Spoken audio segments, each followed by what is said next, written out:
തീർത്തു കഴിഞ്ഞാൽ പിന്നെ നമ്മൾ വളരെ ശ്രദ്ധിക്കണം.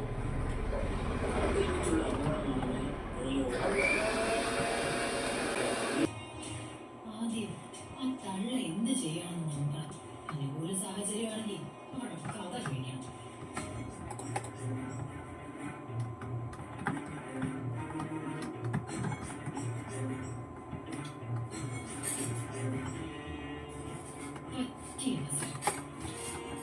ആ തലയുടെ മുഖത്ത് അമർത്തിയ ശ്വാസം മുട്ടി അവിടെ കഥ കഴിയും. ബാക്കി എന്ത് സംഭവിക്കുന്നുള്ളതൊക്കെ പിന്നെ. ഇവിടെ ഇങ്ങനെയാണല്ലോ അക്കം.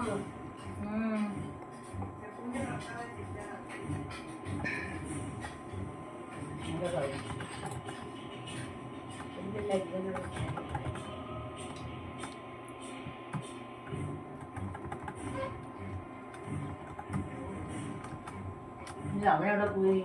അവനെ എന്നെ പെട്ട് വിളിച്ച് അവൻ വലിയ നല്ല ഏൽപ്പിച്ചിട്ട് പോയി. ആണോ?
തലണ വെക്കാൻ വരികയില്ല.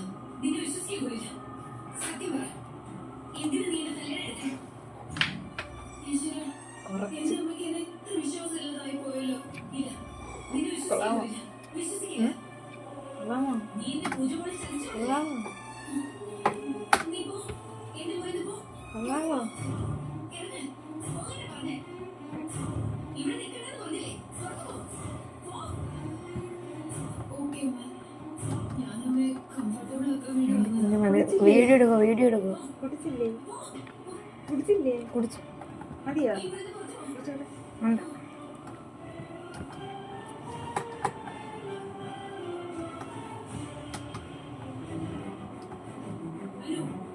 മതിയോ? എന്തായാലും ചേച്ചി വഴക്കൊണ്ടോ? അല്ലേ, അമ്മയുടെ അടുത്ത് കുറെ നേരം ഇരിക്കാമെന്നും അമ്മയോട് കുറച്ച് സംസാരിക്കാമെന്നും കരുതി ചെന്നതാ. പക്ഷെ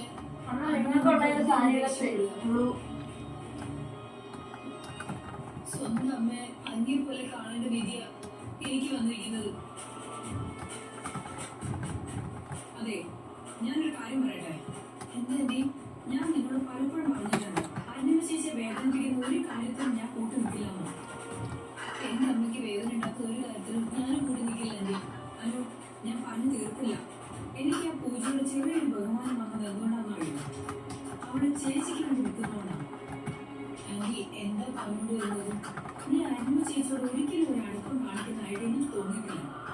പലപ്പോഴും ഒരു അഭിനയമായിട്ടാണ് ഞാൻ മനസ്സിലാക്കിയത്. അഭിനയോ? ആന്റി, എന്റെ മനസ്സ് തകർക്കുന്ന കാര്യങ്ങൾ അന്യമ ചേച്ചി വിഷമിപ്പിച്ചാൽ എനിക്ക് സഹിക്കാൻ പറ്റില്ല. അത്രേ ഞാൻ പറയുന്നുള്ളൂ. എനിക്കും അങ്ങനെ ആന്റി. അമ്മയ്ക്ക് വേദന ഉണ്ടാക്കുന്നതൊന്നും എനിക്ക് സഹിക്കാൻ പറ്റില്ല. ഞാൻ വിഷമിച്ചാലും സാരമില്ല. ആന്റി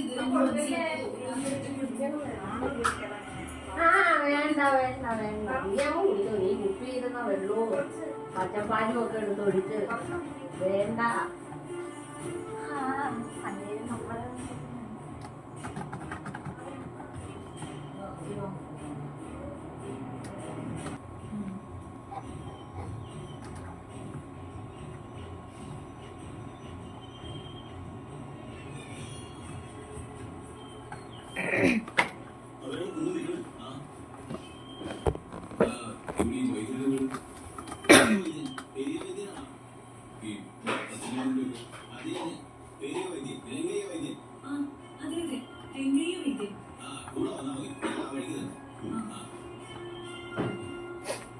കാര്യം?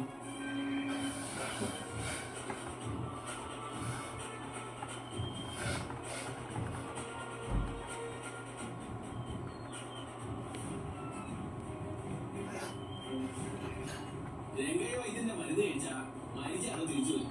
അതാണ് വൈദ്യം. ദൈവം തന്നെയാ. എത്ര വരെ വൈദ്യന്റെ മരുന്ന് കുടിച്ച് മരണത്തിൽ നിന്ന് രക്ഷപ്പെടും?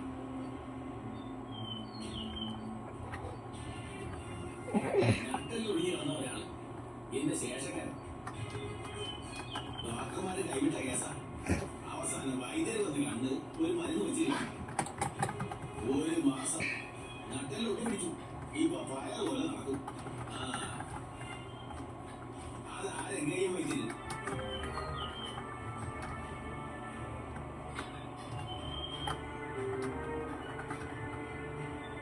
ഇതൊരു പണ്ട് ജവരെ പോലാണെന്നുള്ള വഴി.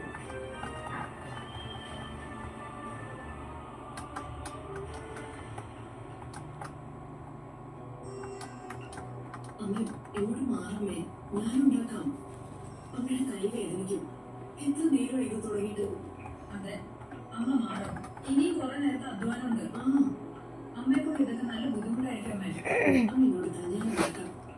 വേണ്ട, കൈ തളർന്നൊടിഞ്ഞാലും ഞാൻ തന്നെ വേണം ഈ മരുന്നുണ്ടാക്കാൻ.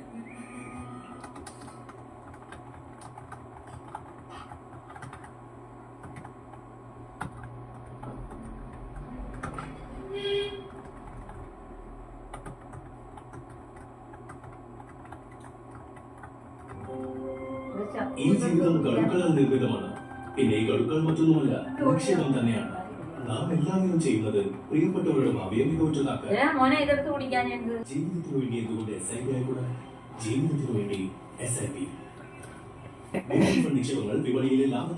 എനിക്ക് മരുന്ന് കൊടുക്കാൻ അഖിൽ എന്നോട് പറഞ്ഞപ്പോ മനസ്സ് സന്തോഷം കൊണ്ട് നിറഞ്ഞുപോയി.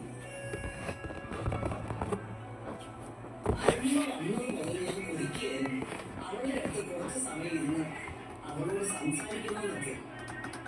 ആ അവസരമായി എനിക്ക് കിട്ടിയിരിക്കുന്നത്. ഓരോ ദിവസവും എനിക്ക് പേടിയായി. അവൾക്ക് എന്റെ കൈകൊണ്ട് ഒരു പിടി ചോറ് കൊടുക്കാൻ അവസരം കിട്ടുന്നതിന് മുമ്പ് ദൈവം എന്നെ വിളിക്കുന്നു. ഇല്ല, ദൈവം എന്നോട് കനിവ് കാണിച്ചു. ഞാൻ കാത്തിരുന്ന ദിവസം എനിക്ക് കിട്ടി.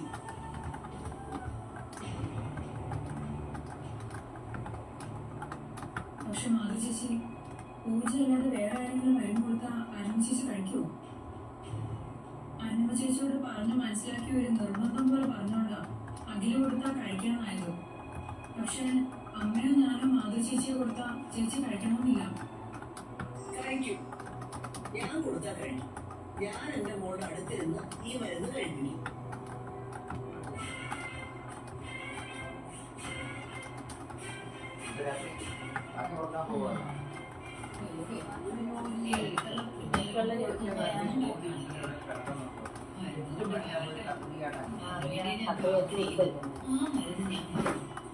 ഞാൻ കരുതി വെച്ചിരിക്കുന്ന പൗഡറാണ് ചേർക്കും. അതോടെ അരുണിമ തലയുടെ കാര്യം ക്ലോസ്.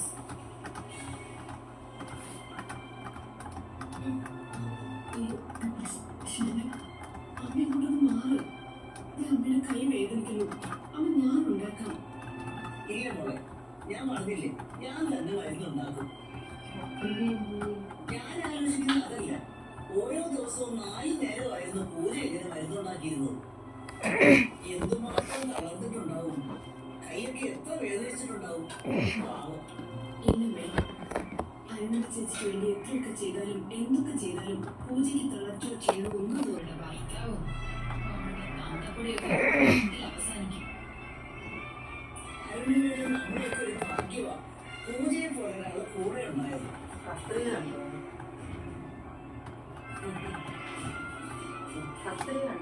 മറ്റൊരാളാണെങ്കിൽ ഇത്രയും ക്ഷമ കിട്ടിയിട്ടുണ്ടെങ്കിൽ അരുണിമ ഉഴലുന്നതിന് എത്ര മുമ്പേ പൂജ ഉഴലുന്നതാണ്. അരുണിമയുടെ നിഴല് പോലെ കൂടെ നടന്നു. പൂജ ജീവിക്കുന്നത് തന്നെ അരുണിമയ്ക്ക് വേണ്ടിയാ. എല്ലാ ജീവിതങ്ങളും ഇതോടെ തീരാൻ പോവുക.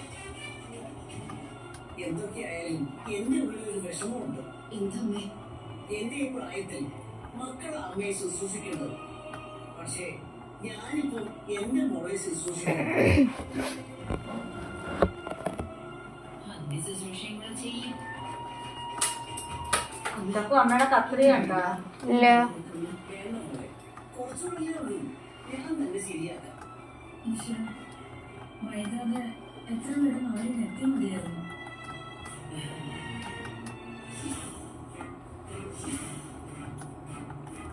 ഇവളെന്ത് പറയുന്നു? പക്ഷെ ഞാൻ ദേഷ്യം എടുക്കുന്നത്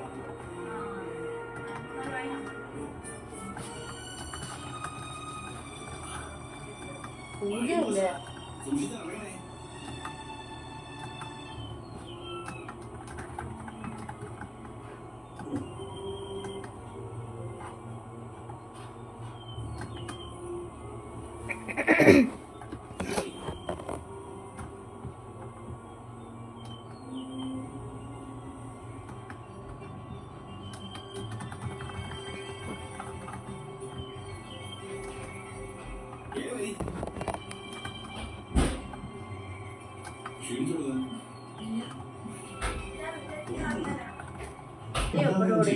പ്രിയപ്പെട്ടവരുടെ ഭാവിയെ മികവുറ്റതാക്കാൻ അതിന്റെ അടിയിലെങ്ങാനും ഉണ്ടോ നോക്ക്.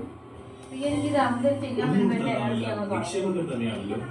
ജീവിക്കുന്ന രീതി തന്നെ SIP ആണെങ്കിൽ ജീവിതത്തിന് വേണ്ടി SIP.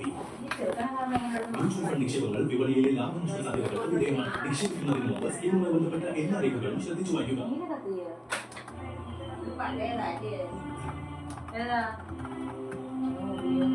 അവനെ പേടിച്ച് അല്ല അത് കഷ്ടത്തില്ല.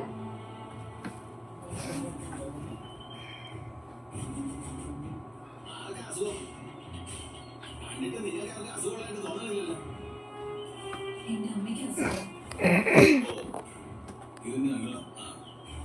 ഇദ്ദേഹത്തിന്റെ ഭാര്യയ്ക്കാണ് അസുഖം. ഞാൻ ഇയാളുടെ ഭർത്താവാണ്. കുട്ടിയുടെ അച്ഛനാണോ?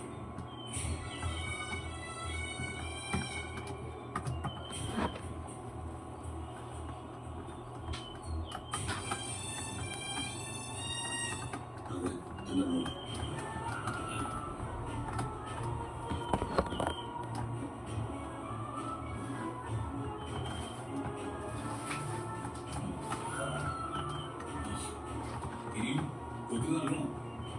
വേറെ വഴിയൊന്നുമില്ലേ? അതിനുള്ളിൽ പല വഴികളുണ്ട്. പക്ഷെ ഇതാണ് എളുപ്പമുള്ള വഴി. കുറച്ചുകൂടെ മുന്നോട്ട് പോയാൽ വൈദ്യുതി വീണെത്തും.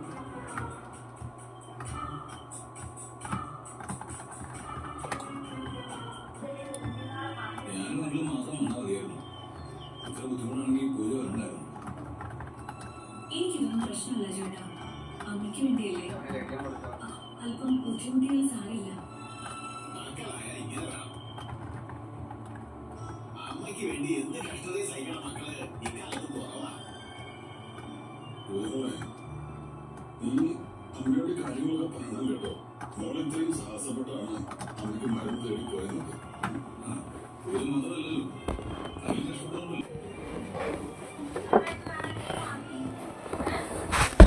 ഇനി എടുത്തേരെ.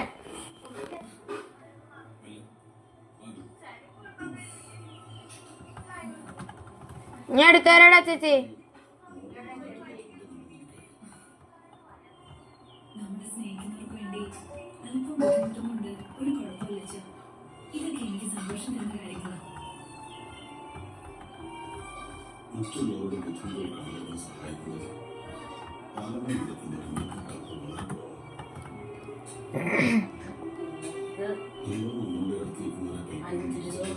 അമ്പലങ്ങൾ ഇന്ന് കൂടെ ഉണ്ടാവുന്ന കരുതി പിന്നീട് എപ്പോഴെങ്കിലും സ്നേഹിക്കാമെന്ന് കരുതിയ നമ്മൾ സ്നേഹിക്കും മാറ്റി. പക്ഷേ അങ്ങനെ ചെയ്യുന്നത് ഉണ്ടത്രമാണെന്ന് നമുക്ക് പഠിപ്പിച്ചു. കുതിർത്ത് കുടിയടാ. ഞാൻ ടെസ്റ്റ് ഇട്ട് വിളിച്ചോ. ടെസ്റ്റ് ആയിട്ട് വിളിച്ചോ. ഇത് വെള്ളമാ മോനെ.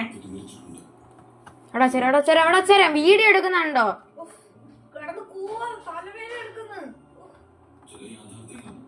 എന്തോ ചക്കൂത് കുന്തം കുന്തം. ആ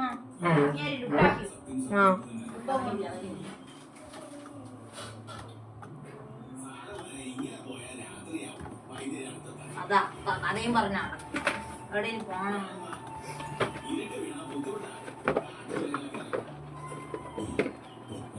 അമ്മ ഇത് മതിയോ?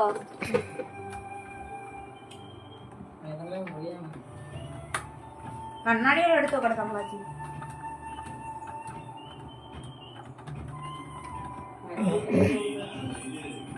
കാരണം ഇതെല്ലാം ഉണ്ണിമോളുടെ ലൊക്കേഷനാ. ഉണ്ണിമോൾ എവിടെ ആണല്ലോ? ഇവിടെ ഒരു വീട്ടിലൊരു കൊച്ചു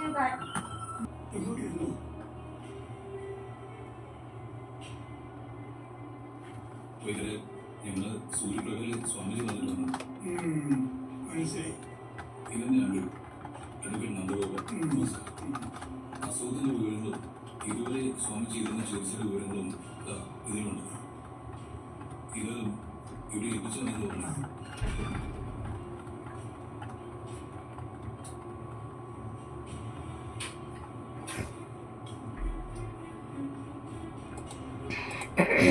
മരുന്ന് സേവിക്കേണ്ട ആളുടെ പേര് ഇന്ദ്രരേഖയല്ലേ? അതെ, എന്റെ ഭാര്യ. യഥാർത്ഥ പേര് തന്നെയാണ്. ഓർമ്മയൊക്കെ പോയ ശേഷം സൂര്യപ്രഭയിൽ വലിയ സ്വാമി കൊടുത്ത പേരാണ് ഇന്ദുലേഖ. ഈ അരുണുകയുമായി രക്തബന്ധമുള്ളത് എങ്ങനെ ആക്കാം?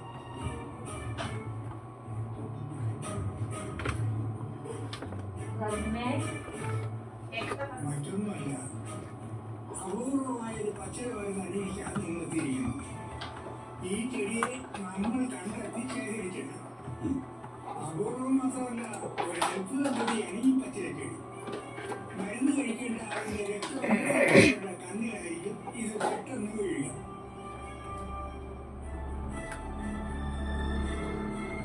രോഗിയുടെ അച്ഛൻ, അമ്മ, സഹോദരങ്ങൾ, പിന്നെ മക്കൾ, ഇവരിൽ ആരെങ്കിലും ഉണ്ടെങ്കിൽ അത് ഉറപ്പായിട്ടും ശേഖരിക്കണം. എന്നുവെച്ചാൽ അത് പെട്ടെന്ന് തന്നെ കണ്ണിൽ കാണിച്ചു തരും. അല്ലെങ്കിൽ ദിവസങ്ങളോളം അറിഞ്ഞാൽ പോലും കണ്ടെത്തിക്കൊള്ളണമെന്നില്ല.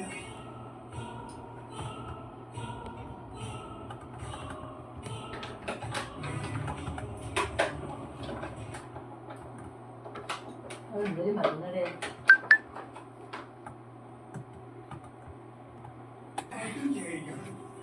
എന്നുവെച്ചാൽ അത് പെട്ടെന്ന് തന്നെ കണ്ണിൽ കാണിച്ചു തരും. അല്ലെങ്കിൽ ദിവസങ്ങളോളം അറിഞ്ഞാൽ പോലും കണ്ടെത്തിക്കൊള്ളണമെന്നില്ല.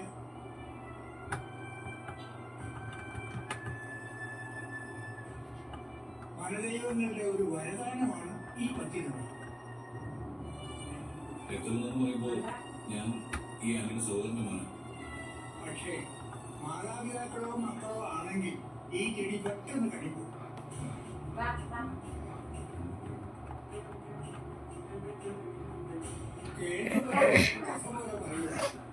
സത്യമായി ഞാൻ പറയും, മുൻകാല അനുഭവങ്ങളിൽ അങ്ങനെ അറിഞ്ഞിരിക്കുന്നു.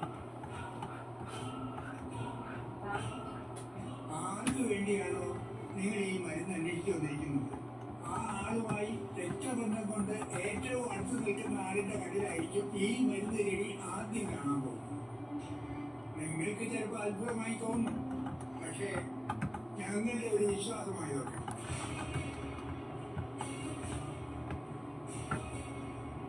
കഥയും കാവ്യവും ഐതിഹ്യവും ഒക്കെ കെട്ടുപണഞ്ഞ് കിടക്കുന്ന ഒരു ചെടിയായ നിങ്ങളിപ്പോ തേടി ഇറങ്ങുന്നു.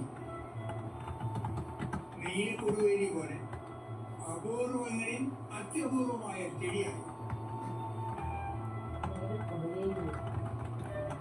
നിങ്ങളെ പറഞ്ഞു പേടിപ്പിക്കുന്നതല്ല.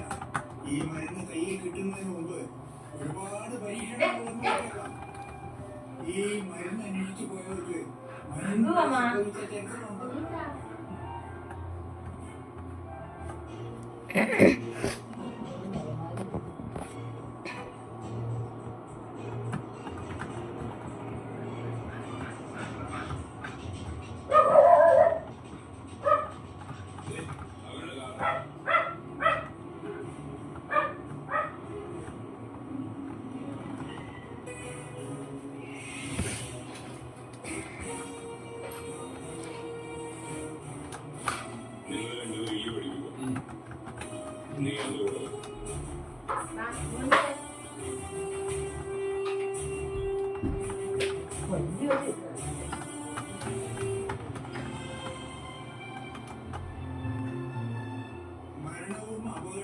സംഭവിച്ചത് യാദൃശ്ചികമായിട്ടായിരിക്കാം.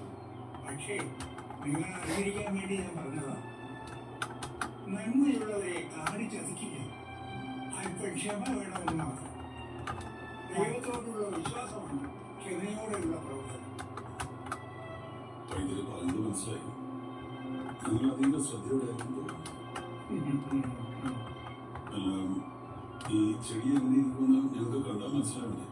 നിങ്ങൾക്ക് കാടിന്റെ ദൈവം മരുന്ന് ചെടി കാട്ടിത്തരും. എന്റെ ഒരു ശിഷ്യനെ നിങ്ങളുടെ കൂടെ അയക്കാം. ഒരു തരം നീലപ്പൂവുള്ള ചെടി. അതിന്റെ വഴികൾ കിട്ടും. പക്ഷേ ഇരകൾ കിട്ടുന്നത്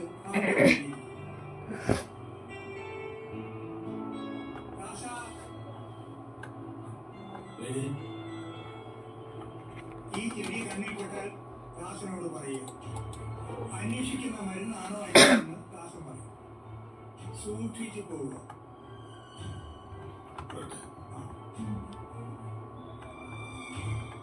ശരി.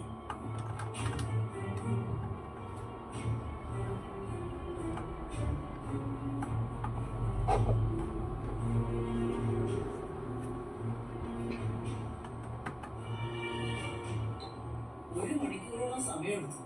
പൂജ എന്തായാലും സമ്മതിക്കുന്നു. അമ്മേ, എന്താ മോളെ? അമ്മ കൊടുക്കുമ്പോ ചേച്ചി മരുന്ന് തന്നെ തട്ടി എറിഞ്ഞാലോ? ആ, നമുക്ക് അകലെ വരുന്നവരെ നോക്കാമേ.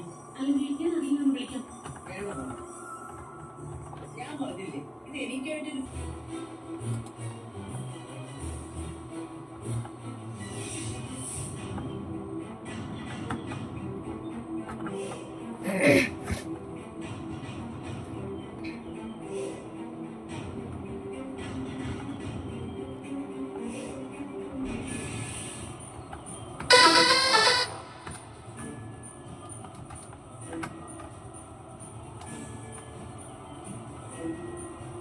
ഞാന്മാരും വന്നേ കാണില്ല.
മുത്തശ്ശി, ആ, അമ്മയ്ക്ക് കൊടുക്കണം മരുന്ന്.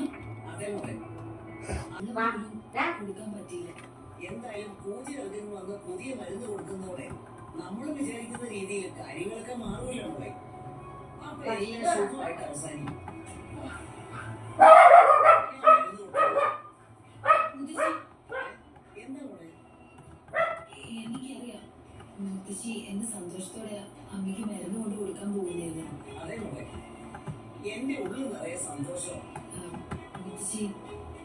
മുത്തശ്ശി എന്റെ വിഷമം പ്രയാസം ആലോചിച്ചിട്ടുണ്ടോ? എന്തിനാ മോളെ? പൂജയെ കാണുമ്പോഴാ അമ്മയ്ക്ക് എന്നോട് വെറുപ്പ് കൂടുതൽ. അമ്മ എന്നെ ആട്ടി ഓടിക്കും. ഒരു ശത്രുവിനെ പോലെ അമ്മ എന്നെ കാണുന്നത്. ഒക്കെ പൂജ കാരണം മുത്തശ്ശി. അവിടെയില്ലെങ്കിൽ അമ്മ എന്നോട് സ്നേഹം കാണിക്കും. അതെനിക്ക് ഉറപ്പാ. ഇപ്പൊ അവളിവിടെ ഇല്ല. ഈ സമയത്ത് അമ്മയുടെ അടുത്ത് ചെന്ന അമ്മ അതിൽ ദേഷ്യപ്പെട്ടില്ല. അതുകൊണ്ട് മുത്തശ്ശി, മോൾ എന്താ പറഞ്ഞോണ്ട് വരുന്നേ? ഞാൻ പറയാൻ പോകുന്നത് ചിലപ്പോ മുത്തശ്ശിക്ക് വിഷമം ഉണ്ടാക്കും. ആ, നീ പറ ഇന്നമ്മയ്ക്ക് ഞാൻ മരുന്ന് കൊടുക്കാം. മോളെ. അത് എനിക്കറിയാം മുത്തശ്ശി വലിയ ആഗ്രഹത്തോടെ ഈ മരുന്ന് കൊണ്ടുപോകുന്നത്. മുത്തശ്ശി, അതിലും വലിയ ആഗ്രഹം എനിക്ക് എൻ്റെ അമ്മയെന്ന് വിളിക്കാം. അമ്മയുടെ അടുത്ത് കുറച്ച് സമയം ഒന്ന് ഇരിക്കാം. മുത്തശ്ശി, ഈ ഒരു പ്രാവശ്യം, ഈ ഒരൊറ്റ പ്രാവശ്യം അമ്മയുടെ അടുത്ത് പോകാൻ എന്നെ അനുവദിക്കണം. പ്ലീസ് മുത്തശ്ശി, ഞാൻ കാല് പിടിക്കാം. മുത്തശ്ശി, പൂജയ്ക്ക് മുത്തശ്ശിയോട് ഒരുപാട് ഇഷ്ടമുള്ളതുകൊണ്ട് അമ്മയോട് അടുത്ത് ഇടപഴകാൻ ഇനി അവസരം കിട്ടും. പക്ഷെ എന്റെ കാര്യം അങ്ങനെയല്ല. പൂജ ഇല്ലാത്ത സമയത്ത് മാത്രമേ അമ്മയൊന്ന് അടുത്ത് കാണാൻ പറ്റൂ. അതുകൊണ്ട് മുത്തശ്ശി, പ്ലീസ്, നല്ല മുത്തശ്ശിയല്ലേ? അല്ല മോളെ, അഖില് എന്നെയാ പറഞ്ഞ് ഏൽപ്പിച്ചിരിക്കുന്നത്. ഞാൻ തന്നെ കൊടുക്കാമോ? അല്ലെങ്കിൽ എന്തായാലും എനിക്കുണ്ടായ പോലൊരു വിധി ലോകത്ത് മറ്റൊരു മോൾക്കും ഉണ്ടാവരുത്. അത്രയുള്ള ഒരു പ്രാർത്ഥന. ഞാൻ എങ്ങോട്ടെങ്കിലും ഇറങ്ങി പോവാൻ പോവാ. എന്തിനാ ഇങ്ങനെ ജീവിക്കുന്നത്? ആരൊക്കെ വരുത്താലും മുത്തശ്ശി കൂടെ ഉണ്ടാവുന്ന കരുതി ആ പ്രതീക്ഷയില്ല. മോളെ, വിഷമിക്കാതെ. എന്റെ അരുണിയുടെ മോളാണ് എന്ന് വെച്ചാൽ എന്റെ രക്തം. നീ വന്നു കയറിയ മുതൽ നിനക്ക് വേണ്ടി മാത്രമാണ് ഞാനും അതും ഒക്കെ ജീവിക്കുന്നത്. നിന്നെ വിഷമിപ്പിച്ചവരെ ഞങ്ങളും പോയി. അറിയാമല്ലോ, അരുണിനെ എത്രയും പെട്ടെന്ന് പഴയ അവസ്ഥയിലേക്ക് പോകണമെന്ന് പ്രാർത്ഥിക്കുന്നത് മോളെ തിരിച്ചറിഞ്ഞ് നിനക്ക് സന്തോഷം കിട്ടാൻ വേണ്ടിയാണ്. അരുണിമയോട് പൂജ സ്നേഹം കാണിച്ചപ്പോ അറിയാതെ പൂജയോട് എനിക്കൊരു അടുപ്പം തോന്നി. അതും അരുണിമയ്ക്ക് വേണ്ടിയിട്ടാണ്. മുത്തശ്ശിക്ക് വലുതേ മുത്തശ്ശി അരുമോളാണ്. മോള് ഇത് മോള് തന്നെ കൊണ്ടുപോകുക.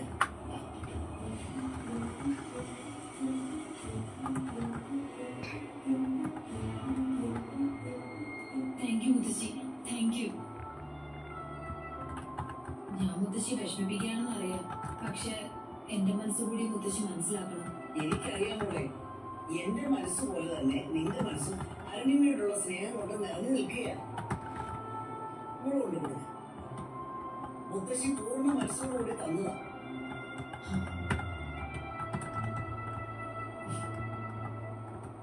മോളെ, എന്താ മുത്തശ്ശി? മോൾ ഒറ്റയ്ക്ക് മരുന്ന് കൊടുത്താ പിന്നെ അരുണിമ എങ്ങനെ പ്രതികരിക്കുന്നറിയില്ല. ഞാനും കൂടെ വരാം. നമുക്ക് ഒരുമിച്ച് മരുന്ന് കൊടുക്കാം. അയ്യോ, അത് വേണ്ട മുത്തശ്ശി. ഒന്നിൽ കൂടുതൽ ആളുകൾ ഉണ്ടാകുമ്പോഴാ അമ്മയ്ക്ക് ദേഷ്യം.